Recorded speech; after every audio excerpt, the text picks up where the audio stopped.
সামৰ্থ ই-গভ পোৰ্টেলৰ জৰিয়তে অসমৰ মহাবিদ্যালয় আৰু বিশ্ববিদ্যালয়সমূহত আণ্ডাৰ গ্ৰেজুৱেট কোৰ্ছত নাম ভৰ্তিৰ প্ৰক্ৰিয়া আজিৰ পৰা আৰম্ভ হৈছে।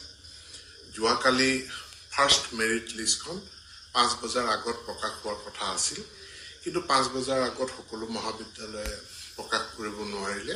নিশালৈ প্ৰকাশ হৈছে, ৰাতিপুৱা 2-এখন মহাবিদ্যালয়ৰ ফাৰ্ষ্ট মেৰিট লিষ্ট প্ৰকাশ হৈছে।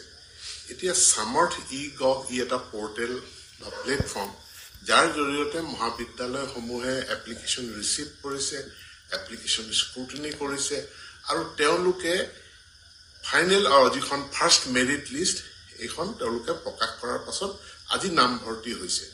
এতিয়া এই নাম ভৰ্তিৰ প্ৰক্ৰিয়াটো আজিৰ পৰা আৰম্ভ হৈ প্ৰায় 31 জুলাইলৈকে নাম ভৰ্তিৰ প্ৰক্ৰিয়া চলিব। অহাকালি বা পৰহি লাষ্ট ডেট বুলি কোনো কথা নাই।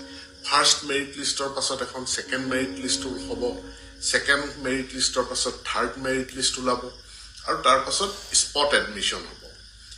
এইখিনি যিসকলে কিউএট পৰীক্ষা নিদিয়াকৈ যিসকলে আবেদন কৰিছে, যিসকলে কিউএট পৰীক্ষাৰ জৰিয়তে নাম ভৰ্তি কৰিব, তেওঁলোকৰ কাৰণে 1 জুলাইৰ পৰা প্ৰক্ৰিয়া আৰম্ভ হ'ব আৰু তেওঁলোকৰ কাৰণেও first merit list, second merit list, third merit list থাকিব আৰু থাৰ্ড মেৰিট লিষ্টৰ পাছত তেওঁলোকৰ কাৰণেও এটা স্পট এডমিশ্যনৰ ব্যৱস্থা থাকিব।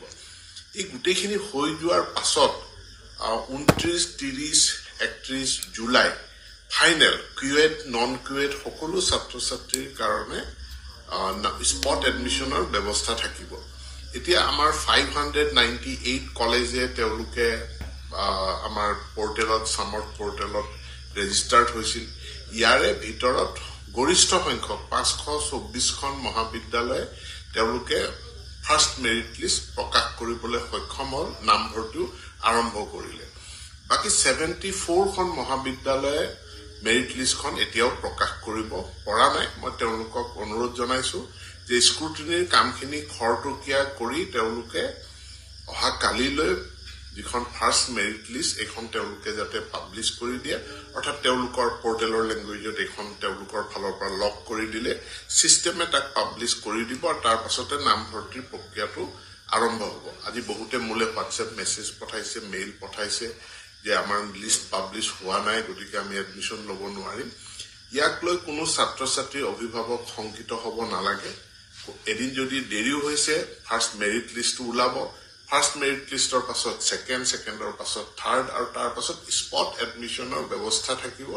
নামভৰ্তি আজিৰ পৰা আৰম্ভ হয়, দীঘলীয়াকৈ 31 জুলাইলৈকে নামভৰ্তিৰ প্ৰক্ৰিয়াটো থাকিব। প্ৰত্যেকজন ছাত্ৰ ছাত্ৰী মহাবিদ্যালয়ৰ তেওঁলোকৰ যিকেইখন মহাবিদ্যালয় চুজ কৰিছে তাৰ ভিতৰতে যাতে তেওঁলোকে এডমিশ্যন পায়, তাৰ কাৰণে ব্যৱস্থাটো সহায়ক হিচাপে উচ্চ শিক্ষা বিভাগে কাম কৰি আছে। এইটো এটা পৰ্টেলটোত কোনো ত্ৰুটি নাই, কোনো আসোঁৱাহ নাই।